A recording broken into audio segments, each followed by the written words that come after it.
Hey nerds, Farmer Jesse here. Welcome to Growers Daily, your daily dose of ecological farming insight. It is Tuesday, July 29th, 2025, and today we are talking about when to scrap a crop, which crops are actually the most profitable, and cabbage root maggots. So let's do it.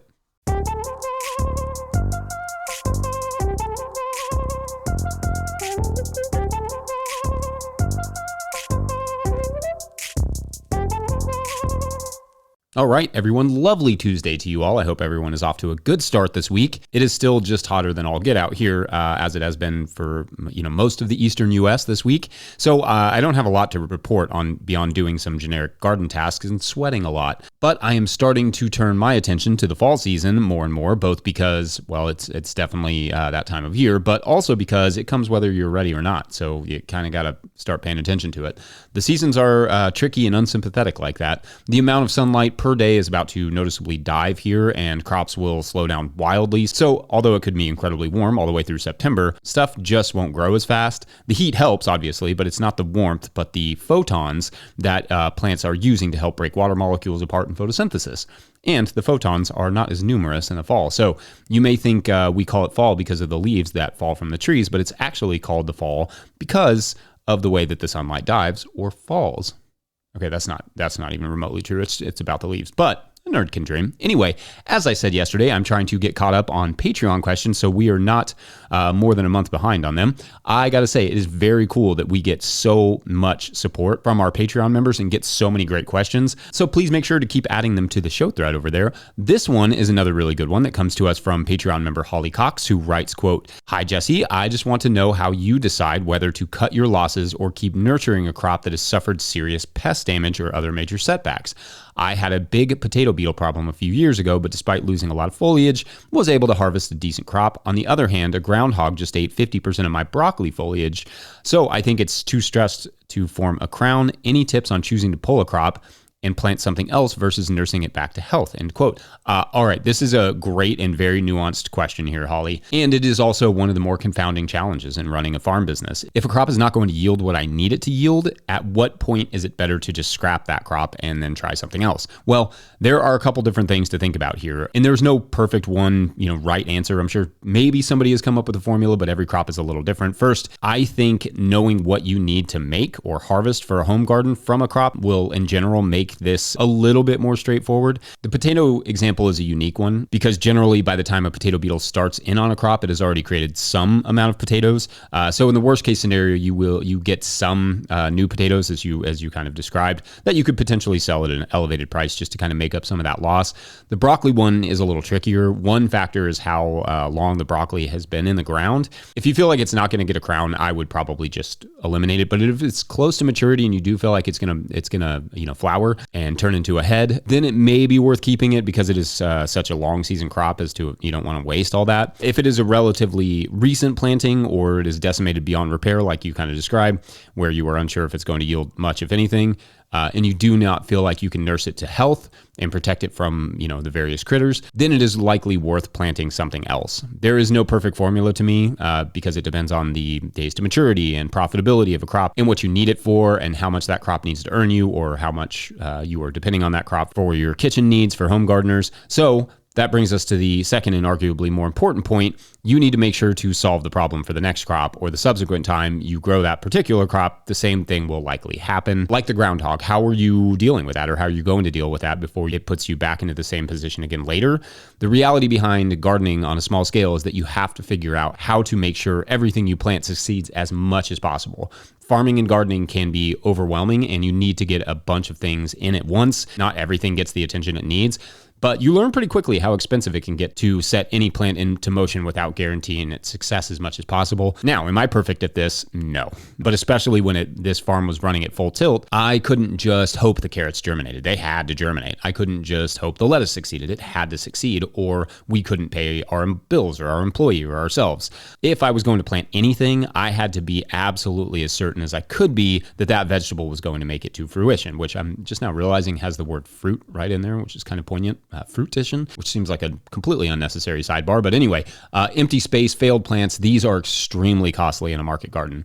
No doubt, sometimes it's a bit out of your hands. And honestly, this is why you see so many growers are going more and more to growing under plastic or protected culture, because you can control so many more of the variables when you're under a high tunnel. But you do want to control as many of the variables as you can, given your context, so that you are not having to do this sort of calculus. Is that helpful at all? I hope so. Definitely took me a long time to appreciate that fact myself, that there is no perfect one right way to decide whether or not a crop is not working for you. I just think working backwards from what you need from it and then deciding if it is going to get anywhere near that is a good place to start. And then, of course, trying to make sure in the future that doesn't happen. Anyway, great question. And we're going to take a quick break. When we return, are tomatoes actually profitable? Oh boy, BRB.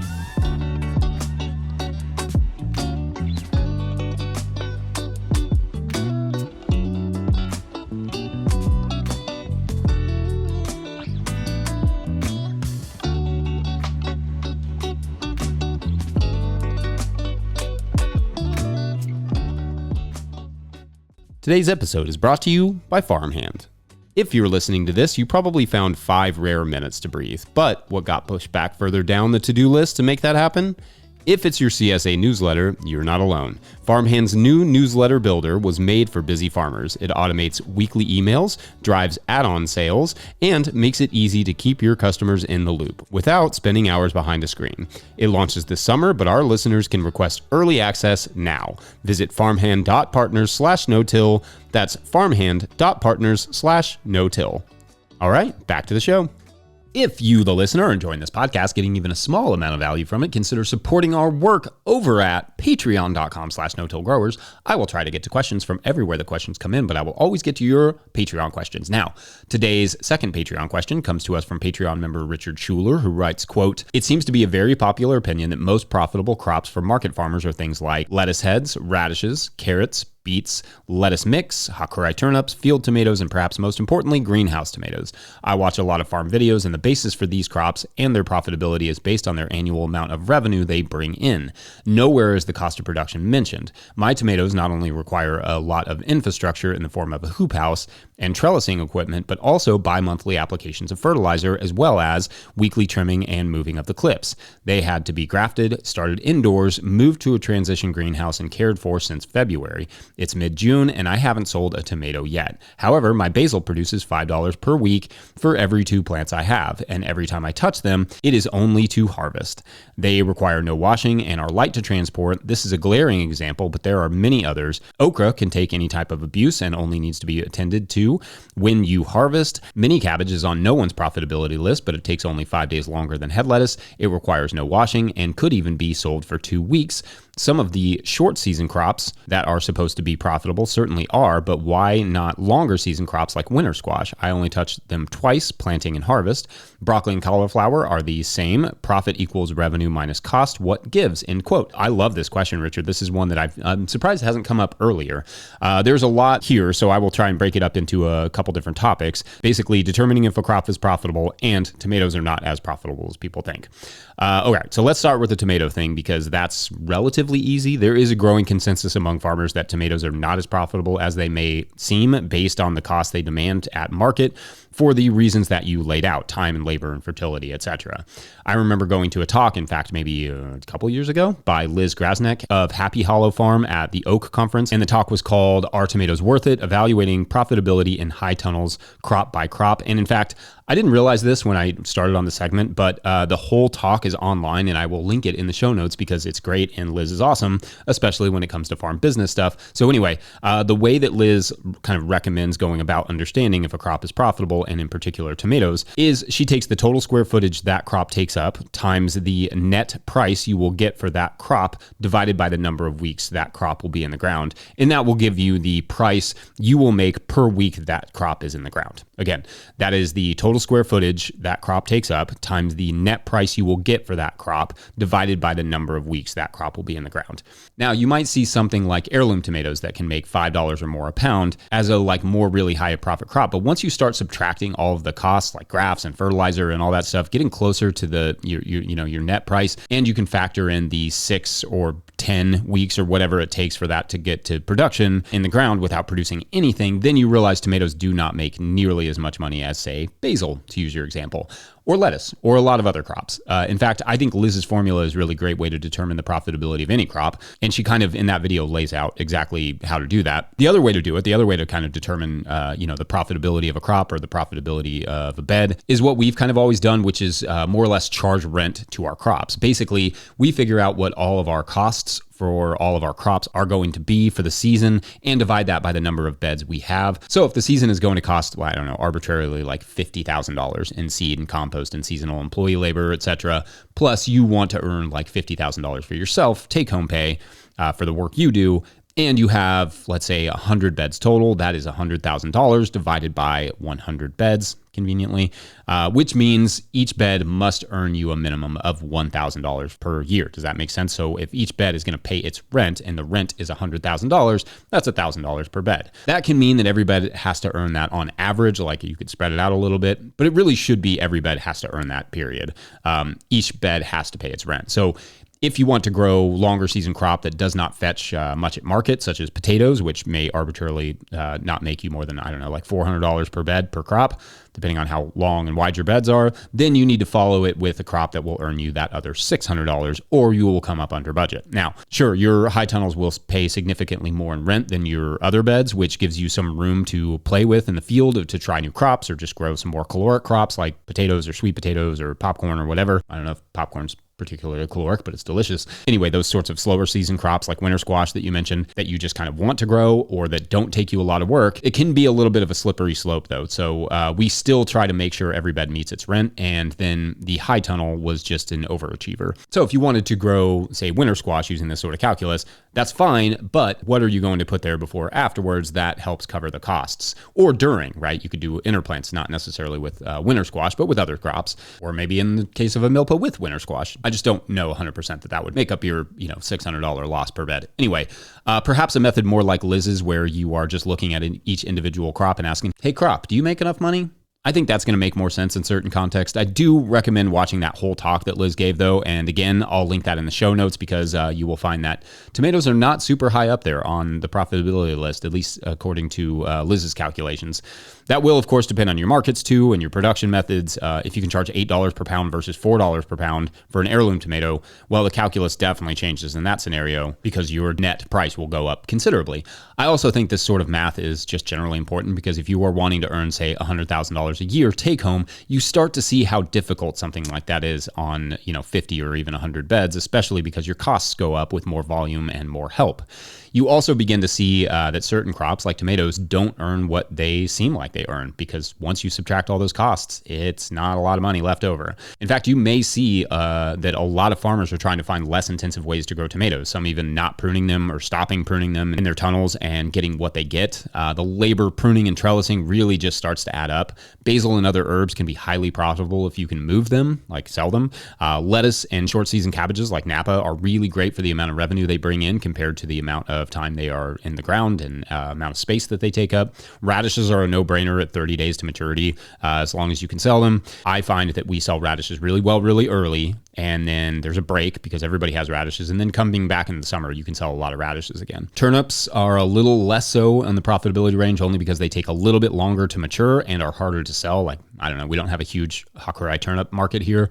Anyway, great question here, Richard. There is a lot to cover on farm profitability and individual crops, but I'll leave it to the comments section to guide this particular conversation for Feedback Friday. Otherwise, let's take a quick break, and when we return, we will talk cabbage root maggots, those jerks. Be right back. So I'm harvesting some lettuce, and I see this group of ants gathered around this caterpillar, and I shouldn't have picked this up because it would have been cool to show you, but this, basically, it looks like these ants killed like I don't know, some sort of lettuce caterpillar. These guys. That's amazing. Go ants. Also, stay out of my cereal boxes. All right, our final Patreon question of the day comes to us from Christine Bell, who asks, quote, "Hi, Jesse. I'll start off by saying that I don't think I've missed a single episode for several years. Your YouTube videos are both educational and entertaining, and by far one of my favorites to watch." Oh, thank you. That's awesome. My problem / question is I've recently moved to a new property and I'm experiencing root maggots in my brassicas. The plants are large and lovely and within a few days are wilted, and when I pull them up are covered with the white monsters. What causes them and what can I do to prevent the problem from continuing? A little context, my previous farm was 5 years no-till, but this current farm is in its first year, so I'm working on bringing in the beneficials, but I'm not quite sure, aside from maybe ground beetles, what I'm needing to combat the little creatures. Thank you very much for your time and dedication to this channel, and keep up the amazing work, end quote. Okay, great stuff here, Christine. Thank you so much, and thank you for the kind words. That's really appreciated. And I want to be transparent about this. Because cabbage root maggot is not a pest that we've kind of personally dealt with here, everything that I'm going to say comes from what I can find in the research. So hopefully there is something helpful for you in what I could find. First, cabbage maggots is one of the areas where crop rotation can come in really clutch. What I mean is that the fly that lays the eggs that results in root maggots overwinters on debris and in the soil. So if you plant a brassica in the same place next season, well, the root maggots will be excited about that. It is also recommended to remove the crop entirely, roots and all, at the end of the season to avoid overwintering the pupae.